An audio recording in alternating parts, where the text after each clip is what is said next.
Hi guys and welcome to Drive Spark. I'm Promeet and today what we are driving is the all new Lexus NX 350h. Now obviously the previous generation NX was fantastic looking, was good, but this is even better. So let's quickly start this video and I'll tell you everything you need to know about this SUV. Let's start off with the price first of all. So the new NX 350h, that is the all-wheel drive. This comes in an all-wheel drive variant. So this has three variants and the prices start at around 67 lakh rupees ex-showroom and goes all the way up to the 74 lakh rupees for the F Sport variant. So these are the ex-showroom prices. And now let's talk about the car. So very first thing you notice at the front is the typical Lexus grille, the typical Lexus finishing, and the spindle grille looks really fantastic. You have the Lexus logo right on the center, and just behind the logo you have the radar for the ADAS features, and you have a camera as well. So if you notice that the headlight unit has now become a single cluster. In the previous generation NX, the DRLs were placed on top, the headlight was placed on the bumper.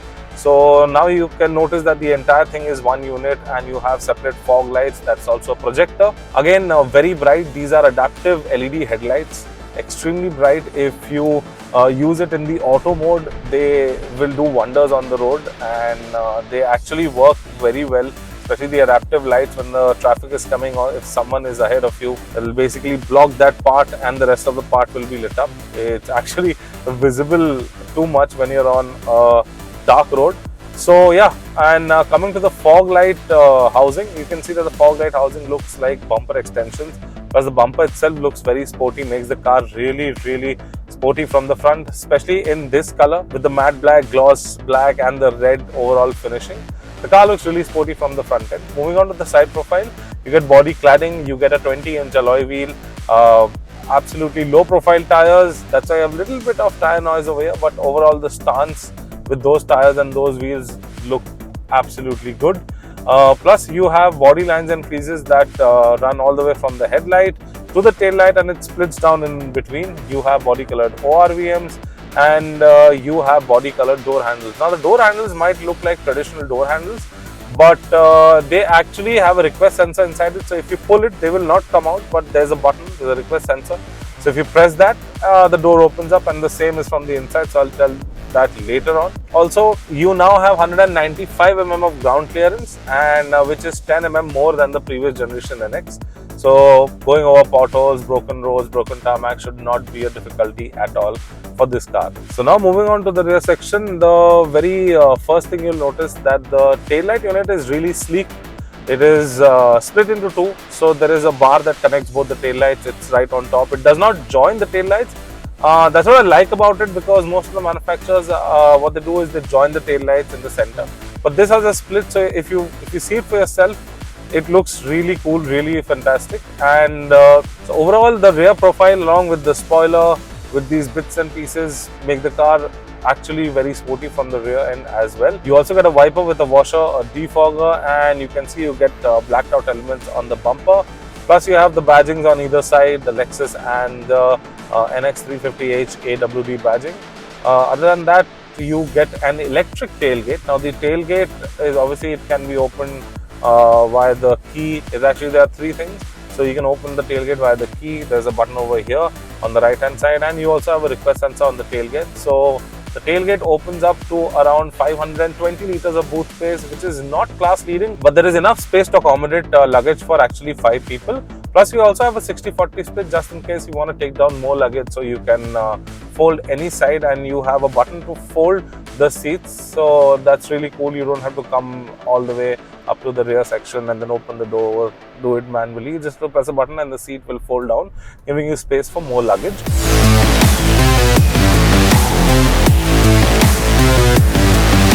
So now let's move on to the inside of the car.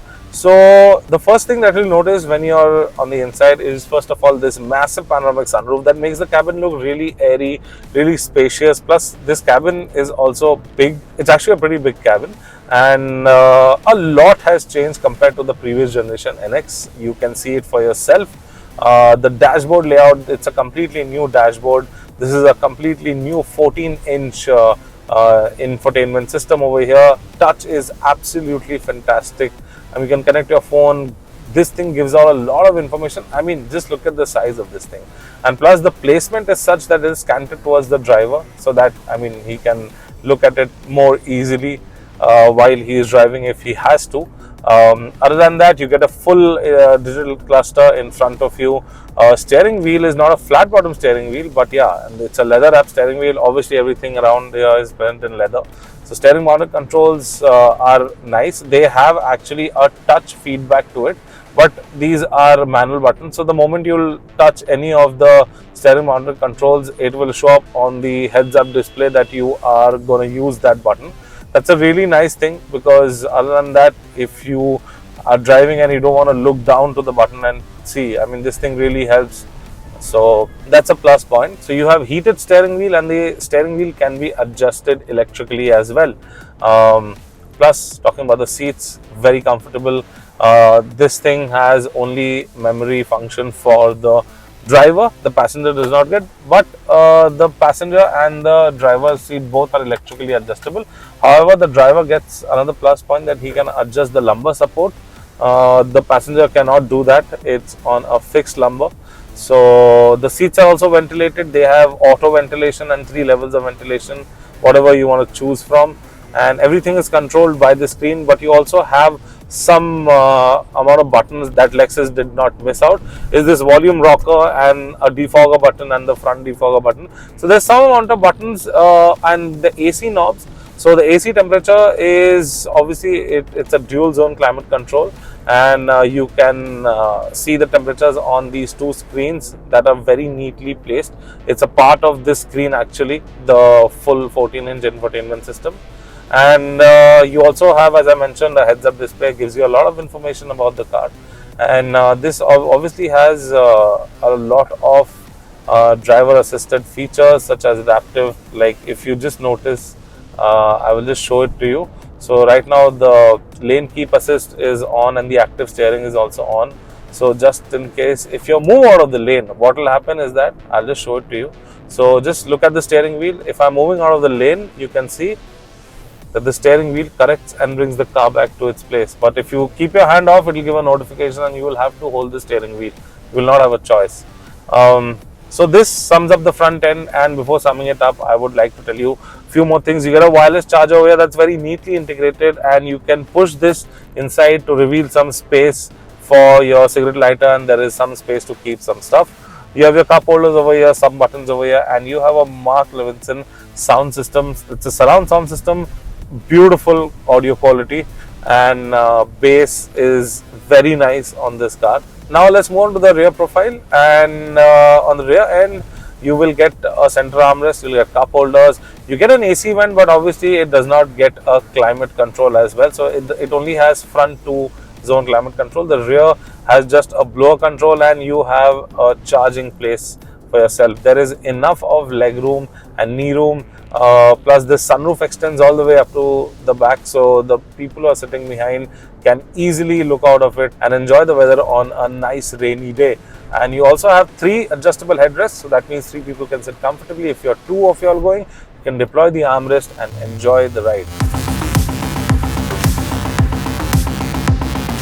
Now let's talk about the drivability of this car. So first of all, let me give you a quick engine brief. So this car is powered by a 2.5 litre naturally aspirated petrol engine, and this also has an electric motor with a battery.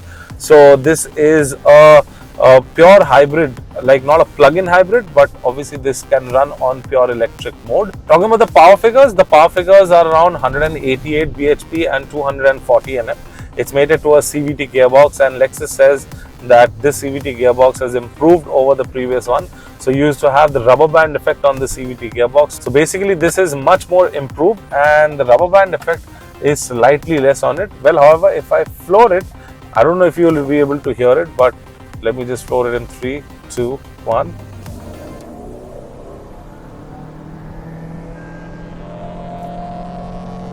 Yes, you can see that there is a lot of noise that comes inside the cabin post 4,500 RPM.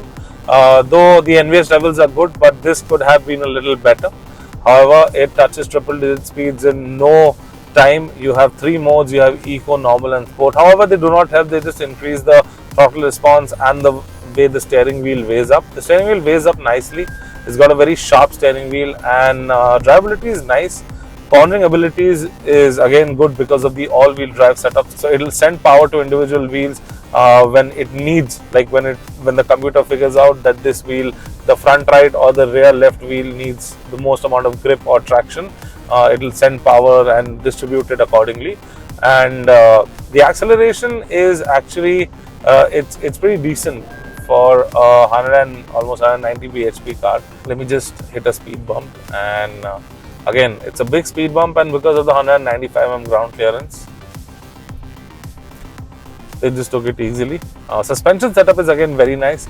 It's a mix and match of both. It'll absorb all the bumps and bottles that the city has to throw at you. Plus, on the same time, it'll just handle well. The body roll on this car is relatively less. You can see. So, I mean, there is body roll. I'll not say that there is not, but you will not feel it much because the suspension has been tuned like that. So, again, let me just take a corner and show it to you. So, we are doing triple-digit speeds, and without any hesitation, the car will just dip into a corner. You will feel very confident while doing that because of the safety features that this car has. So every time I try to move out of the lane, the steering wheel pushes me back or tells me to go inside the lane. Again, very good thing. It has emergency braking, adaptive cruise control works fantastically. You have airbags all around. So yeah, I mean, it's a pretty sorted car. You can, if you feel that all of this that we have mentioned in the review suits you, so you can go definitely check out the all new Lexus NX 350h. And if you like this video, please give it a thumbs up, share and subscribe to our social media channel. I'm Promeet signing out. See you next time. Thank you so much for watching. Take care, be safe and drive safe.